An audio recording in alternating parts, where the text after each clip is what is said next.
pikiran kita selalu akan ngirim sinyal ke alam semesta untuk dipertemukan dengan orang-orang atau situasi yang akan membuat uang kita itu keluar, Ya. gitu.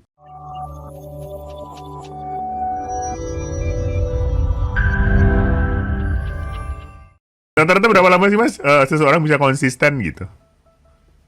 Jadi gini, problemnya itu sebenarnya di citra diri tadi, Mas Mm-mm. Daniel. Jadi kita nggak bisa ngomong berapa lamanya kayak gitu Mm-mm. ya, karena itu tergantung lagi gitu loh. Eh, dia udah di dalam pikirannya itu dia udah melihat dirinya itu seperti yang digambarkannya enggak. Nah, kalau belum, maka itu susah banget gitu mau konsisten. Dia mau coba berapa kali pun pasti akan gagal kayak Mm-mm. gitu. Mm-mm. Oh, apa sih yang saya maksud sebenarnya gitu loh. Maksudnya itu kayak gini, Mas Daniel. Eh, ketika kita ngelakuin sebuah tindakan gitu ya, di pikiran kita itu jauh di pikiran kita itu ada satu gambar gitu yang disebut dengan citra diri gitu ya. Nah, citra diri ini ketika dia nggak selaras dengan apa yang kita inginkan, itu udah pasti berat banget untuk konsisten gitu ya.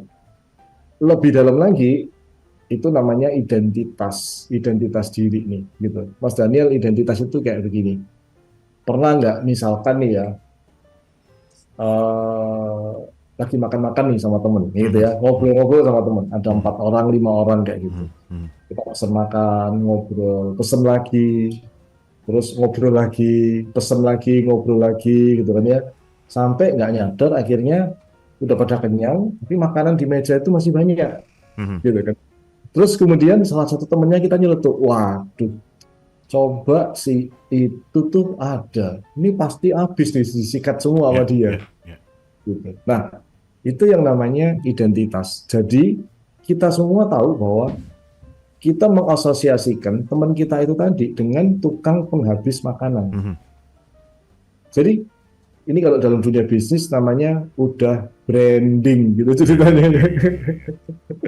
Personal brandingnya Mhm. dia Mhm. itu tukang penghabis makanan gitu kan ya. Nah, ini yang namanya identitas gitu ya.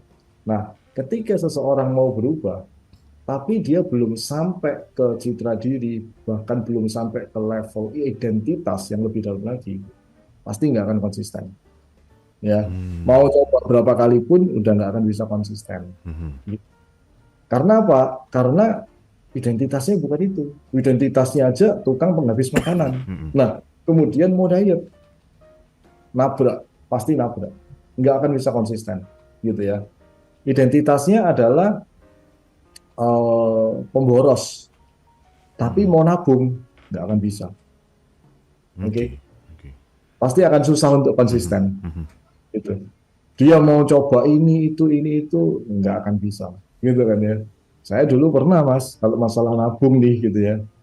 Itu uang Mas, saya selip-selipin di buku. Mhm. Bukunya saya sembunyiin. Harapannya apa? Supaya lupa kan. Tapi anehnya, ketika ada kebutuhan mendadak, kok ya inget ya gitu loh. Pakai lagi gitu kan Ya, lah. ya, ya. Oke. Ya, kepake lagi gitu kan. Aduh, kenapa inget sih gitu kan ya. Nah, dipikir-pikir lucu ya, saya nyembunyiin saya kok ya pasti inget lah ya gitu kan. Jadi nggak akan bisa gitu loh, karena saya masih menganggap diri saya bukan orang kaya, bukan orang yang layak untuk pegang uang banyak, bukan orang yang memang apa bisa mengelola uang dengan baik gitu. Jadi identitasnya itu masih ya saya ini orang yang akan selalu ngeluarin duit kayak gitu. Oke. Jadi ketika kita mau nabung, nggak akan bisa. Mhm. Mau nyoba konsisten gimana pun, nggak akan bisa. Pikiran kita selalu akan ngirim sinyal ke alam semesta untuk dipertemukan dengan orang-orang atau situasi yang akan membuat uang kita itu keluar. Ya. Gitu. Ya, tempo hari di siaran yang keberapa saya pernah pernah cerita kan ya, ada satu klien saya yang kalau dia bawa uang lebih dari 50.000 selalu habis gitu kan.